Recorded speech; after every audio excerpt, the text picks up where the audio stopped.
마가복음 8장 11절에서 21절의 말씀입니다. 마가복음 8장 11절에서 21절의 말씀 같이 읽겠습니다. 시작. 바리새인들이 나와서 예수를 힐난하며 그를 시험하여 하늘로부터 오는 표적을 구하거늘 예수께서 마음속으로 깊이 탄식하시며 이르시되 어찌하여 이 세대가 표적을 구하느냐. 내가 진실로 너희에게 이르노니 이 세대에 표적을 주지 아니하리라 하시고 그들을 떠나 다시 배에 올라 건너편으로 가시니라. 제자들이 떡 가져오기를 잊었음에 배에 떡 한 개밖에 그들에게 없더라. 예수께서 경고하여 이르시되 삼가 바리새인들의 누룩과 헤롯의 누룩을 주의하라 하시니 제자들이 서로 수군거리기를 이는 우리에게 떡이 없음이로다 하거늘 예수께서 아시고 이르시되 너희가 어찌 떡이 없음으로 수군거리느냐. 아직도 알지 못하며 깨닫지 못하느냐. 너희 마음이 둔하냐. 너희가 눈이 있어도 보지 못하며 귀가 있어도 듣지 못하느냐. 또 기억하지 못하느냐. 내가 떡 5개를 5,000명에게 떼어줄 때 조각 몇 바구니를 거두었더냐. 이르되 12링이이다. 또 7개를 4,000명에게 떼어줄 때 조각 몇 광주리를 거두었더냐. 이르되 7인이다. 이르시되 아직도 깨닫지 못하느냐 하시니라. 아멘. 아직도 깨닫지 못하느냐. 자, 기도하겠습니다. 생명의 주님, 감사와 찬양을 드립니다. 귀한 주에 날씨는 춥지만 예배 자리로 오게 해주신 거 감사드리고 남은 시간 부족한 인생들이 마음을 모두고 정성을 모아 주님께 집중할 수 있는 귀한 시간 되게 하여 주옵소서. 감사드리며 우리 주 예수 그리스도 이름으로 기도합니다. 아멘.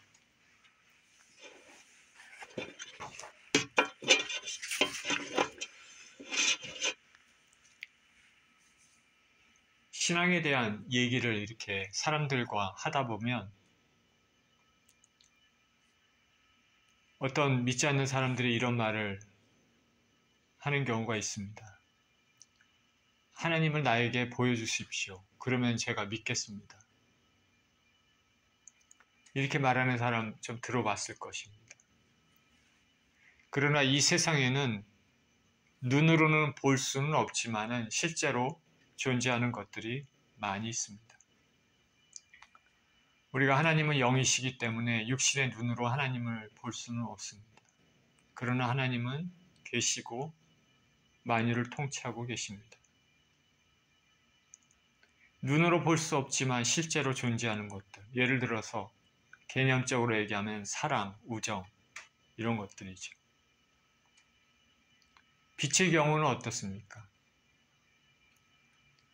우리들의 눈에는 무색으로 보입니다. 근데 실제로 프리즘을 통해서 보면 다양한 색상을 볼 수 있습니다. 그렇기 때문에 보이는 것만이 다는 아니라는 것입니다.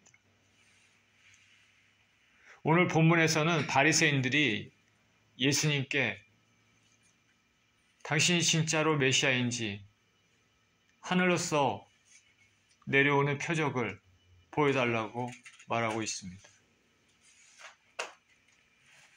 예수님을 믿고 치유를 받은 이방인들이 많이 있었는데 그들과는 달리 유대인인 바리새인들은 아직도 표적을 구합니다. 예수님께서는 이들에 대해서 탄식을 하십니다. 탄식.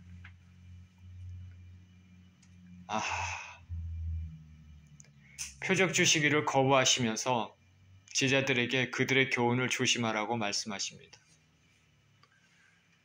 오늘 이야기를 통해서 주님이 우리에게 어떠한 메시지를 주시는지 살펴보도록 하겠습니다. 11절에 이렇게 시작합니다. 바리새인들이 나와서 예수를 힐난하며 그를 시험하여 하늘로부터 오는 표적을 구하거늘 예수께서 마음속으로 깊이 탄식하시며 이르시되 어찌하여 이 세대가 표적을 구하느냐. 내가 진실로 너에게 이르노니 이 세대에 표적을 주지 아니하리라 하시고 그들을 떠나 다시 배에 올라 건너편으로 가시니라. 오늘 본문의 사건의 바로 전에 얼마 전에 예수님께서 칠병이어의 기적을 베푸셨습니다. 그런 후에 달마누다 지방에 가셨습니다. 그때 바리새인들이 예수님께 나와서 예수님을 힐난합니다. 시험합니다. 당신 진짜 하늘로서 왔다면은 표적을 보여주시오. 바리새인들이 예수님을 시험, 테스트를 하고 있습니다. 하나님은 저와 여러분들, 예수님 믿는 사람들의 믿음을 알아보기 위해 테스트를 하시기도 하지만 우리가 반대로 하나님을 테스트를 하지 말라고 분명히 말하고 있습니다. 예수님의 하나님 되심을 부인하는 사람들이니까 진정 하늘로서 기원이 있다면 예수님께 표적을 보이라고 요구를 하고 있습니다.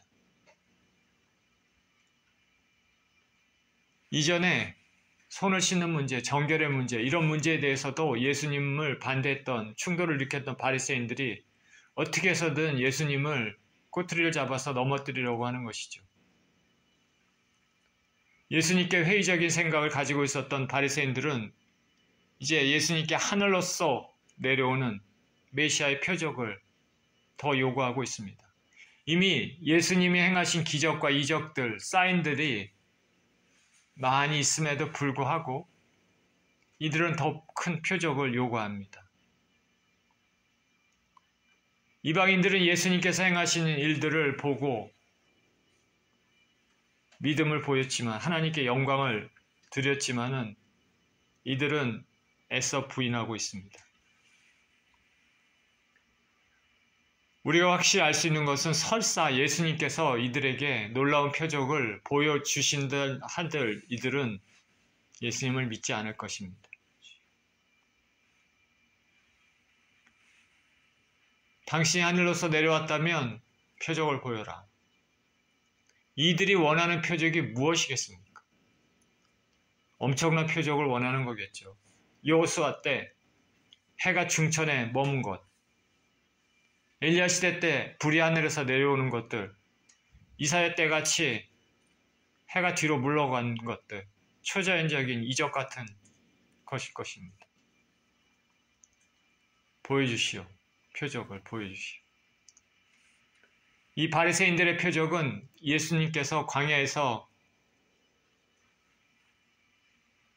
시험을 받으실 때 마귀가 요구했던 것과 유사합니다. 예수님께서는 이들의 요구를 들으시고 마음 깊이 탄식을 하고 계십니다. 안타까운 탄식입니다. 바라기는 저와 여러분들을 향해서 예수님께서 참 안타깝다 이렇게 탄식하시는 일이 적기를 간절히 소원합니다. 바리새인들의 불신에 대한 깊은 탄식을 하신 후에 말씀하시기를 어찌하여 이 세대가 표적을 구하느냐. 내가 진실로 너에게 이르노니 이 세대에 표적을 주지 아니하리라. 이미 많은 이적을 보여주신 예수님께서는 영적으로 눈먼 이들에 대하여 이들이 원하는 것, 요구를 거부했습니다. 평행구절인 마태복음 16장 1절 4절에서는 이렇게 얘기합니다. 바리새인과 사두개인들이 와서 예수를 시험하여 하늘로부터 오는 표적 보이기를 청하니 예수께서 대답하여 이르시되 너희가 저녁에 하늘이 붉으면 날이 좋겠다 하고 아침에 하늘이 붉고 흐리면 오늘은 날이 굳겠다 하나니 너희가 날씨는 분별할 줄 알면서 시대의 표적은 분별할 수 없느냐. 악하고 음란한 세대가 표적을 구하나 요나의 표적밖에는 보여줄 표적이 없느니라 하시고 그들을 떠나 가시니라. 신앙생활하면서 무슨 굉장한 것들을 자꾸 보기를 원하는 사람들이 있습니다. 신앙의 깊이가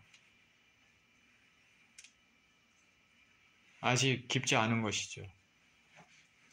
진정 신앙의 깊이가 깊은 사람들은 그 내면에 거룩을 추구합니다.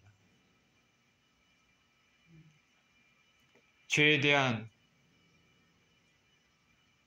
어떻게 하면 죄를 이기고 죄 짓지 않고 살게 되는지 그런 쪽에 관심이 있게 되는 것이죠. 그렇지 않은 사람들, 겉에 보이는 표적들만 자꾸 구하고 큰 것들을 구하는 사람들이 있습니다.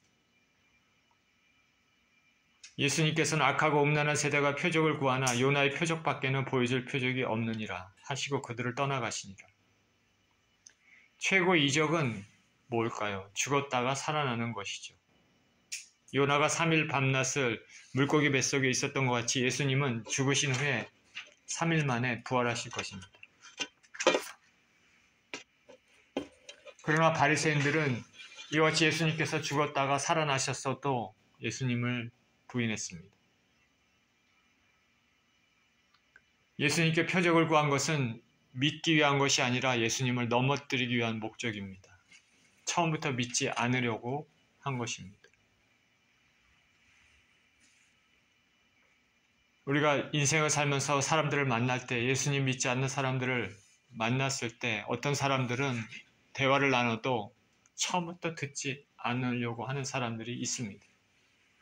그리고 처음부터 논쟁하려고 하는 사람들이 있습니다. 처음부터 논쟁하려고 하는 사람들의 많은 부분들은 믿지 않으려고 하는 그 마음 가운데 그런 것들이 있습니다. 설사 그들의 논쟁을 해서 그들을 이겼더라도 그들이 자기가 잘못했구나 생각할지라도 믿는 문제는 또 다른 문제입니다. 예수께서 죽었다가 살아나신 자가 살아나셔도 권면을 받아들이지 않습니다. 그렇기 때문에 성경에서는 뭐라고 얘기합니까? 하나님 아버지께서 주지 않으시면 아무도 나에게 올 수 없다. 하나님 아버지께서 주지 않으시면 아무도 나에게 올 수 없다. 신앙은 굉장히 신비합니다. 예수 그리스도를 믿는 우리의 의지도 있어야 되긴 하지만 그러나 실상 타락한 인간이 스스로 하나님 앞에 나가는 길은 그리 많지 않습니다. 우리가 예수 그리스도를 저와 여러분이 진정으로 믿는다면 그 믿음은 바로 하나님께서 주신 것입니다. 택감받지 않는 사람들은 완고함 때문에 기적을 보아도 믿지 않는 경우가 많습니다. 어떤 사람들은 똑같은 말씀을 들어도 마음의 문을 열지만은 어떤 사람들은 그렇지 않죠. 칠병이어의 기적에서 이방인들은 3일 동안 굶주렸습니다. 예수님과 함께하며 말씀을 청종했습니다. 굶주리면서도. 배고파도 예수님을 계속 쫓아다니면서 예수님 말씀하시는 것을 들었습니다. 그런데 바리새인들은 배가 불러도 예수님을 시험했습니다. 그 사람들로부터 들었던 그런 말씀, 그 표적들을 알고 있으면서도 더 요구합니다. 더 표적을 보여달라고 요구를 하고 있습니다. 표적을 보여줘도 안 믿을 사람들이기 때문에 예수님은 깊이 탄식하고 계십니다.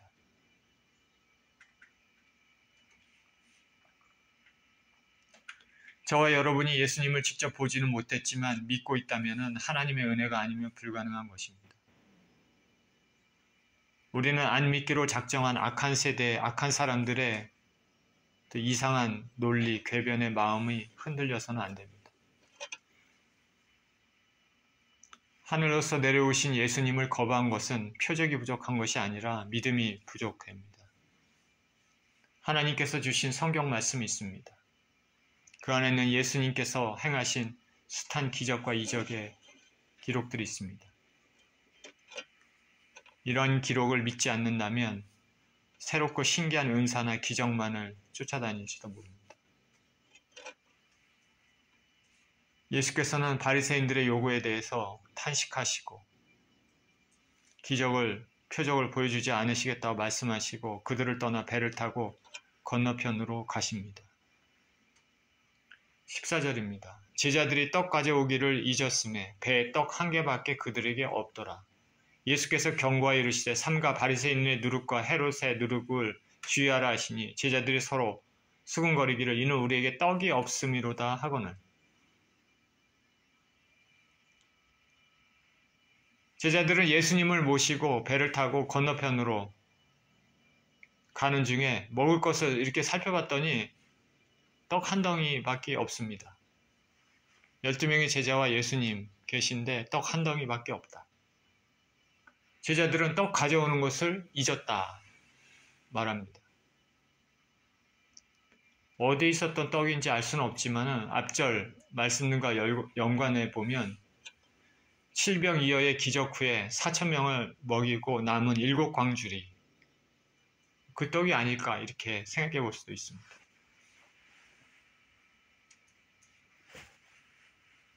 이 예수님께서는 제자들에게 경고하십니다. 삼가 바리새인들의 누룩과 헤롯의 누룩을 주의하라. 바리새인들의 누룩과 헤롯의 누룩을 주의하라. 여기는 미완료 중간태 형식으로 몇 번이고 계속해서 당부하셨음을 말하고 있습니다. 하필 떡이 없는데 그때 예수님께서는 누룩, 이스트에 대한 말씀을 하고 있습니다. 누룩은 여러분 잘 아시다시피 밀가루 반죽을 부풀릴 때 사용하죠. 성경에서는 누룩에 대한 얘기가 비유로 많이 나옵니다. 긍정적으로 쓰였다면 천국의 확장, 천국이 점점 하늘나라가 확장된다는 것을 나타낼 때 누룩을 썼지만 그러나 더 많은 경우 누룩은 죄에 대해서 죄가 퍼져나가는 이 부정적인 의미로 사용되는 경우가 많습니다. 예수님께서는 바리새인의 누룩, 헤롯의 누룩을 주의하라 그렇게 말씀하십니다. 그러면 바리새인들의 누룩은 뭘까요? 바리새인들의 누룩은 한마디로 말하면은 외식, 위선입니다. 누가복음 12장 1절에 그동안에 무리 수만 명이 모여 서로 밟힐 만큼 되었더니 예수께서 먼저 제자들에게 말씀해 이르시되 바리새인들의 누룩 곧 외식을 주의하라. 바리새인들의 종교적인 위선을 주의하라 라고 얘기하는 것이죠. 그게 누룩입니다. 바리새인들의 누룩. 종교적인 외식은 뭐냐면 이들이 말하는 말과 행하는 행동이 서로 일치하지 않는다는 것이죠. 바리새인들은 사람들이 보기에 거룩한 사람들처럼 보이지만 속은 시커멓게 썩었습니다. 그들은 겉의 모형은 관심이 많았지만 그 안의 내용에 대해서는 별로 관심이 없었습니다. 종교적인 전통만을 주장했습니다. 틀을 갖추는 데는 열심히 있었지만 내용은 없었습니다. 오늘날 교회에서 틀을 갖추는 데 열심히 있지만 내용이 없는 경우가 있습니까?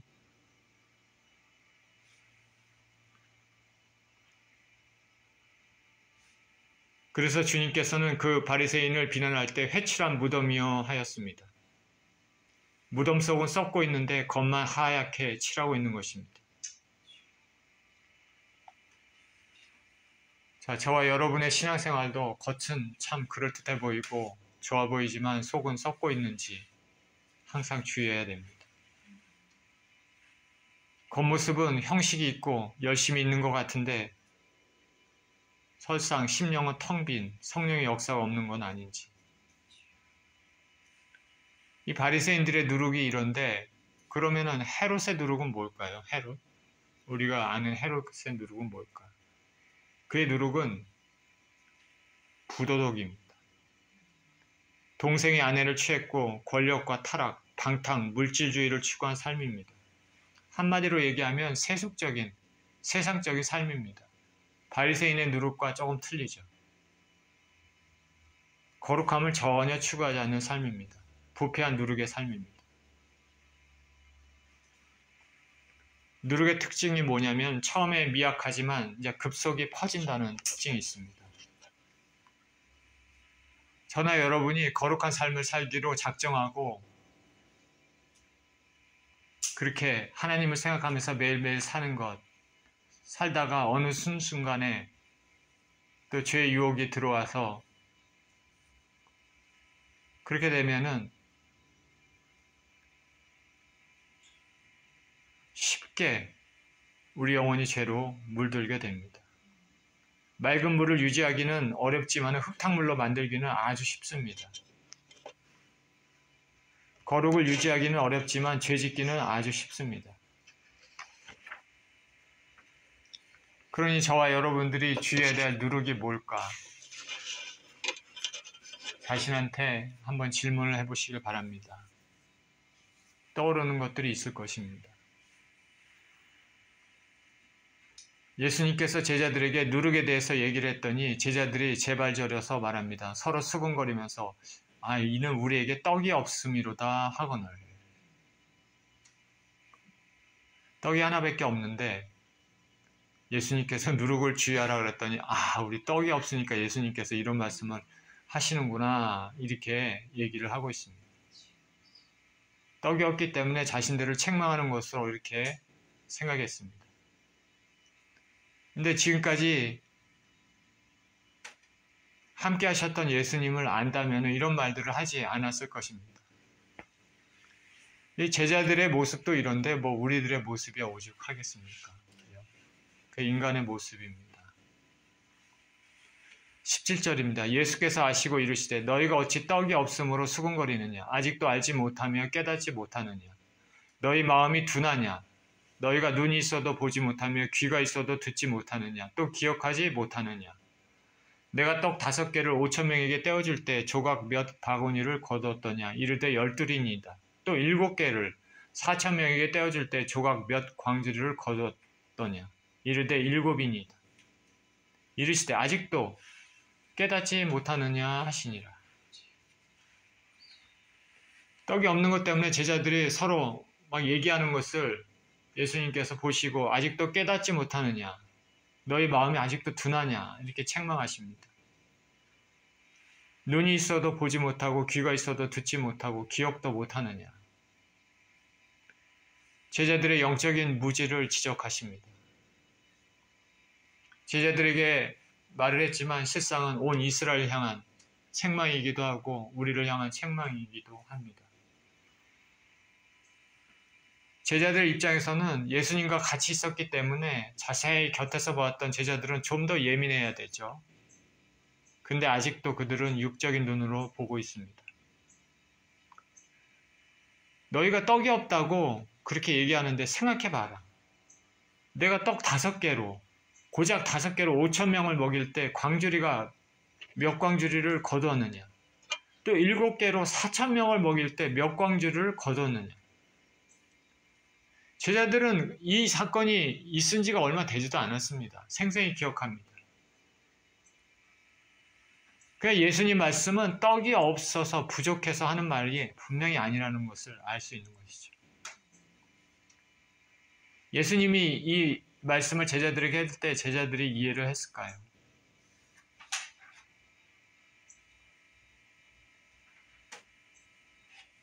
광야 시대 이스라엘에게 그 메마른 광야에서 아무것도 없는 광야에서 매일매일 만나를 내려주신 하나님의 기적 그리고 벳세다 광야에서 이방 지역에서 떡을 먹이신 예수님의 기적을 통해서 하늘나라의 제자들은 떡보다는 더 우선시해야 할 일이 있음을 알아야 했습니다. 떡보다 더 먼저 생각해야 될 일이 있음을 알아야 되는 것이죠. 누룩에 대한 말씀에서 시작하셔서 이제는 믿음에 대한 말씀을 하고 계십니다. 제자들은 먹을 것이 없어서 근심했지만 몇 개의 떡 조각 가지고 수천 명 먹이신 주님은 잊어버렸습니다. 그리고 주님은 현재 그들과 함께 배 안에 있습니다. 그러니까 떡에 대한 걱정은 사실 하지 말았어야 됐죠. 설상 지금 떡이 없어갖고 배가 고파도 주님께서 당장 육신의 떡을 허락하지 않으시는 어떤 뜻이 있지 않을까 생각해 봐야 됐습니다. 육적 양식에 연연해야 하는 제자들 모습과 영적 실제를 가리키고자 하는 예수의 모습이 대조되어 있습니다.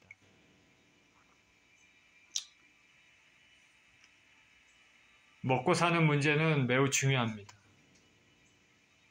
이걸 지나치게 무시해도 안 되고 무시할 수도 없지만은 그러나 신앙적인 면에서 지나치게 강조해서도 안 됩니다.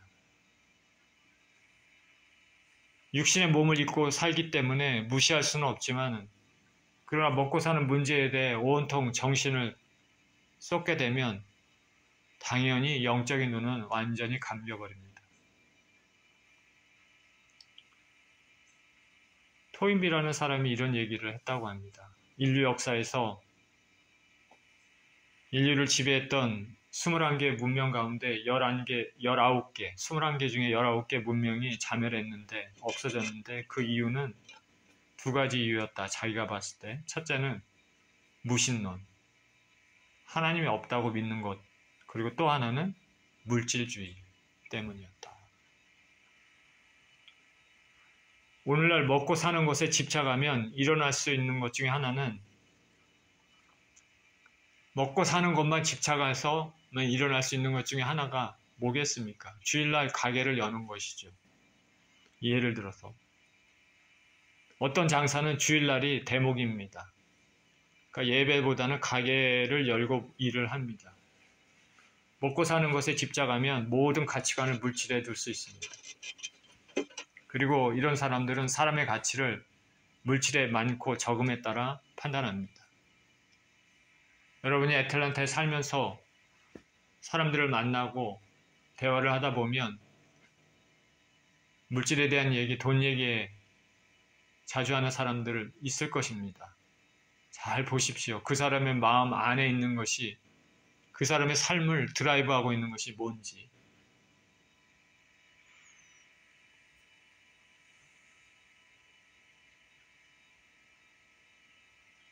어떤 사람은 제가 목사라는 것을 어떻게 알고 이렇게 대화를 하다 보면 끝나고 기도할 때 무슨 기도를 제게 해드릴까요? 부자 되게 해주십시오. 이렇게 하는 사람도 있습니다.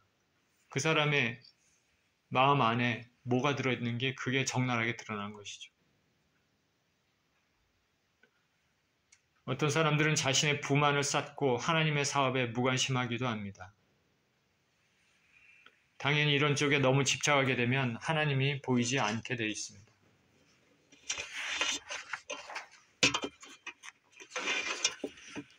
제가 한 얘기를 말씀드리겠습니다. 책에서 읽었습니다. 이재철 목사님이라는 분이 계시죠. 그는 젊었을 때 한때 돈에 취해서 하나님께 온전한 삶을 드리지 못했던 경험을 적었습니다. 저는 지금까지 살면서 돈이 많지 않아서 많아 본 적이 없습니다. 그래서 돈에 취하면 어떤 느낌인지 잘 모르겠습니다. 이분은 목사가 되기 전에 사업가였습니다. 아주 오래전에 1974년에 홍성통상이라는 주식회사를 설립해서 경영을 했습니다. 1974년이면 아주 오래전이죠. 근데 1976년에 파키스탄 항공회사와 한국 총대리점 계약을 체결했습니다. 파키스탄이라는 나라는 지금은 그렇게 부유한 나라가 아니지만 우리 1970년대 보면 우리나라도 부유하지 않았잖아요. 그 파키스탄이 오히려 더 경제적으로 부유한 나라일 수도 있습니다. 파키스탄 항공회사와 한국 총대리점 계약을 체결했는데 그때 중동 붐이 일었습니다. 그래서 수많은 사람들이 중동행 비행기 탔습니다. 근데 그 파키스탄 항공사가 중동의 거의 모든 지역에 취항하고 있었기 때문에 수많은 한국 노동자들이 그 항공사를 이용을 했습니다. 근데 이재철 이분이 그 파키스탄 항공사와 대리점 계약을 체결한 것이죠. 때로는 아예 비행기 한 대를 송두리째 전 세계로 띄우기도 했습니다. 이런 날이면 수익금은 그야말로 어마어마했다고 합니다. 하루아침에 엄청난 돈을 벌어들이기 시작했습니다. 돈이 너무 많다 보니까 제일 먼저 집을 샀는데 제일 비싼 집, 한국에서. 가장 비싼 동부 이천동의 빌라 맨션 78평형 아파트.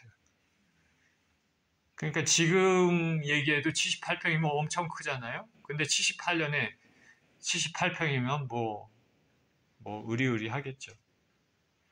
자기 말로는 그보다 더 큰 집이 있으면 그것을 샀을 것이다. 쏟아져 나오는 돈을 주체할 수 없어서 낮에는 골프장, 밤에는 살롱, 요정을 누렸다고 합니다. 한 달에 3-4번은 외국 호텔에 머물면서 밤거리를 누비고 다녔습니다. 그래도 성이 차지 않아서 홍콩, 방콕, 파리, 런던, 뉴욕, 샌프란시스코, 하와이로 무대가 넓어졌습니다. 돈 생기면 이렇게 되나 봐요. 그런데 자신의 이런 일그러진 모습을 감추기 위해서 주일에는 열심히 봉사를 했습니다. 교회에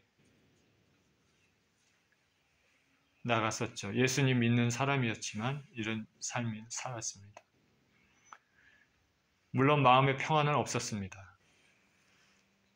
그러다가 인도 항공사와의 계약까지 체결하게 돼서 말 그대로 돈에 돈을 자루에 담게 되는 일이 생겼습니다.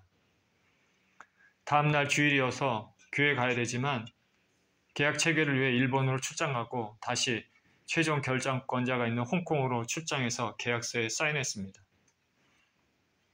교회 집사, 재직회 서기, 고등부 반사 이런 직책이 있었지만 돈 앞에는 이런 것들이 하나도 소용없습니다. 인도 항공사와의 계약은 주중에도 할 수 있지만 돈 욕심 때문에 주일은 생각지 않고 이렇게 행동했습니다. 사업이란 이유로 술을 만취하도록 마시고 주일을 비워도 양심에 가책이 없습니다. 모든 계약을 마치고 한국행 비행기를 탔습니다. 며칠 동안 정신없이 일본 갔다 홍콩 갔다 왔다 갔다 하면서 계약 때문에 이러다 보니까 온 신경이 거기에 곤두서고 주일은 잊어버리고 한국행 비행기를 계약서에 사인하고 오는데 눈만 말똥말똥하고 며칠을 자지도 못해서 몸이 피곤하는데 잠도 오지 않습니다. 몸이 피곤해도 잠 오지 않는 경우 있잖아요. 비행기 안에서 어떻게 하면 잘 수 있을까? 이리 뒤척 저리 뒤척 그렇게 하면서 하면 할수록 파키스탄 항공과 더불어 이제 인도 항공을 통해서 자기가 벌어들일 엄청난 돈 그게 눈앞에 아른아른 거립니다. 그때 갑자기 마음속 깊은 곳에서 또렷한 음성이 들립니다. 그 많은 돈으로 너는 도대체 무엇을 하려느냐? 하나님께서 그 심령에 노크를 한 것입니다. 하나님이 택하신 자에게는 어떤 방법으로든 하나님께서 돌이키도록 역사하심을 알 수 있습니다. 그렇게 주의를 범하면서 돈에 이끌려서 인도항공사와 계약을 체결했지만 나중에 파키스탄과 인도, 지금도 마찬가지지만 서로 으르렁거리며 싸웁니다. 적대국이란 이유로 보안상 문제로 파기가 됐습니다. 그러니까 이 두 나라를 동시에 이렇게 항공사와 계약을 체결했기 때문에 자신의 비밀 정보가 양국에 서로 갈 수도 있다 이런 의미로 그래서 그 나라 국회에서 못하게끔 이렇게 파기를 시켰습니다. 그렇게 열심히 잠도 못 자고 주일 범하고 이 나라 저 나라 돌아가면서 했던 모든 것들이 다 날아갔습니다. 나중에 목사가 되면서 책을 쓰면서 이렇게 적었습니다. 주님을 믿지 않으면 모르되 주님을 믿는 자가 그것도 하나님의 영광을 위해서 사업을 하노라고 만천하에 공포한 자가 오직 믿는 것이 술의 힘과 자신의 능력밖에 없으니까 행하는 모든 일이 모래 위의 집이고 터진 웅덩이일 수밖에 없었다. 나는 그날 밤이라도 생각해야만 했었다. 내 앞에서 나의 길을 막고 서 계시는 주님을 보아야만 했다. 똑바로 그리고 다시 한번 더 똑바로 보아야만 했다. 그런데 그때는 나는 그날 밤도 여느 때와 마찬가지로 그런 일이 있어도 술집으로 향했습니다. 아, 운이 없구나. 이렇게 생각하면서 그렇게 향했다 말했습니다. 그러니까 이때 확실하게 돌아선 건 아니죠. 아, 내가 운이 없었구나. 이렇게 생각한 것이죠. 진짜로 주님께 돌아서는 일은 다른 사건이겠죠. 어쨌든 주님께서 이러저러한 사건을 통해서 사람의 마음을 노크를 하십니다. 자, 저와 여러분 돈을 좋아합니까? 저도 돈이 좋죠. 돈이 있으면 편하고 여러 가지로. 돈이 있으면 편한다는 것보다도 돈이 없으면 참 힘듭니다.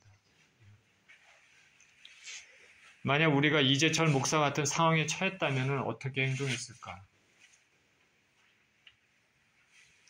우리는 주님 보시기에 온전하게 행동했을까? 이렇게 엄청난 돈을 벌 수 있는 기회 앞에서 그냥 눈 감고 쥐를 다 날려버리고 술 먹으면서 여기저기 밤도 안 자면서 그랬을까? 타협을 했을까? 자, 오늘 말씀으로 다시 돌아가 보겠습니다. 우리 주님께서는 광야에서 사람들을 먹이셨죠. 그러니까 주님은 물질에 대해서 절대 가볍게 생각하지 않습니다.